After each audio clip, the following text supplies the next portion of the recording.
Shalom, shalom saudara dikasih Tuhan Yesus Kristus. Selamat pagi. Apa kabar? Kiranya damai sejahtera Allah melingkupi saudara sekalian.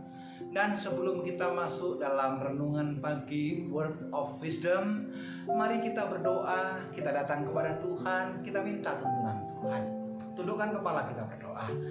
Bapa, selamat pagi. Tuhan Yesus, selamat pagi. Dan Roh Kudus, selamat pagi. Kami mengucap syukur buat kebaikan. Kami mengucap syukur buat campur tangan dan pemeliharaan-Mu. Dan kami mengucap syukur kalau pagi ini Engkau bangunkan kami dengan tidak kurang sesuatu apapun juga. Dan kami boleh ikut dalam program renungan pagi Word of Wisdom. Bapa, kami rindu diberkati dengan firman. Di dalam nama Tuhan Yesus Kristus kami berdoa dan mengucap syukur. Haleluya. Amin. Bapak Ibu Saudara yang dikasihi Tuhan Yesus Kristus, ada seorang pemuda yang takut akan Tuhan. Karena pemuda ini sebelumnya sejak dari kecil ikut rajin sekolah minggu. Rajin dia mengikuti pelajaran-pelajaran dari kakak-kakak sekolah minggu. Rajin ikut ibadah teen, bahkan youth.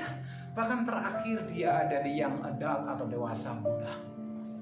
Nah, pemuda ini setelah menyelesaikan pendidikan kuliahnya, dia melamar di satu perusahaan dan puji Tuhan, pemuda ini diterima dengan posisi yang cukup bagus dan dia dikasih privilege yang luar biasa.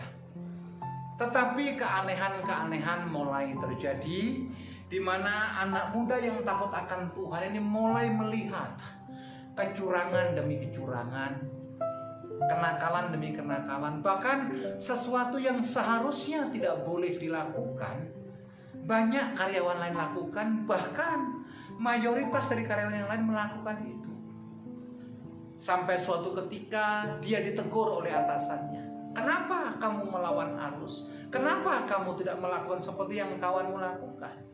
Anak muda ini menjawab, oh tidak boleh, karena ini bertentangan dengan Tuhan, bertentangan dengan firman Tuhan, bertentangan dengan apa yang saya dapatkan selama ini. Saudara yang dikasihi Tuhan Yesus Kristus, ternyata anak muda ini mulai dijauhi teman-temannya.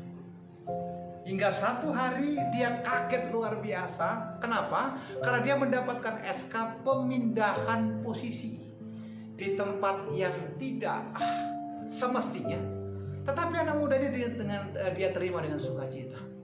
Sebab dia tahu persis dimanapun dia ditempatkan, dia harus menjadi berkat bagi banyak orang.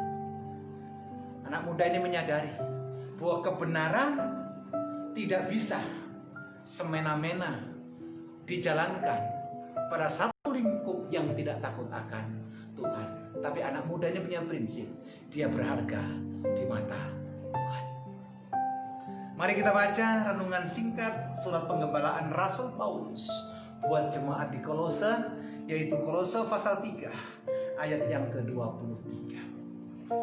Kolose pasal 3 23 berkata demikian, apapun juga yang kamu perbuat, perbuatlah dengan segenap hatimu, seperti untuk Tuhan, bukan untuk manusia.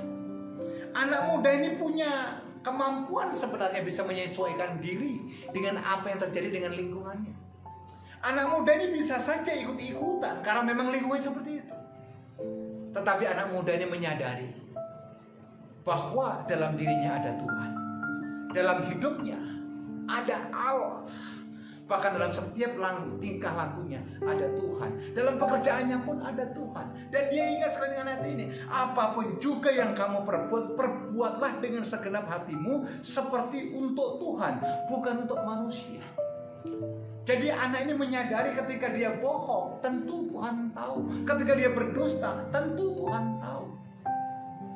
Tapi dia tidak mau lakukan.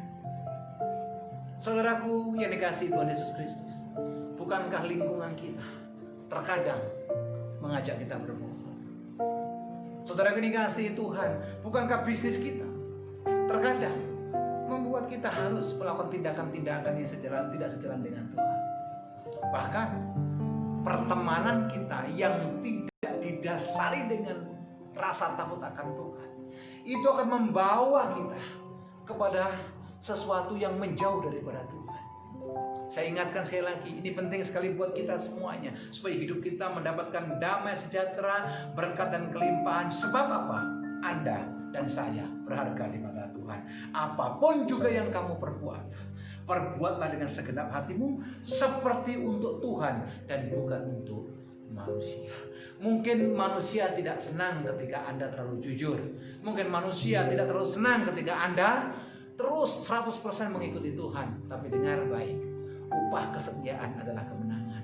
Upah kesetiaan adalah damai sejahtera. Upah kesetiaan adalah sukacita. Anda setia, Tuhan jauh lebih setia.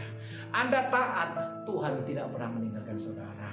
Anda sungguh-sungguh berharap kepada Tuhan, Tuhan akan menjawab segala sesuatunya tepat pada waktunya. Selamat menikmati berkat sepanjang hari ini. Selamat menikmati kasih Tuhan. Dan habisnya Anda berdoa dengan sungguh di hadapan Tuhan, supaya Anda melakukan segala sesuatu dimampukan, bukan untuk manusia, tapi kita lakukan hanya untuk hormat dan kemuliaan nama Tuhan. Selamat pagi, Tuhan Yesus memberkati. Shalom.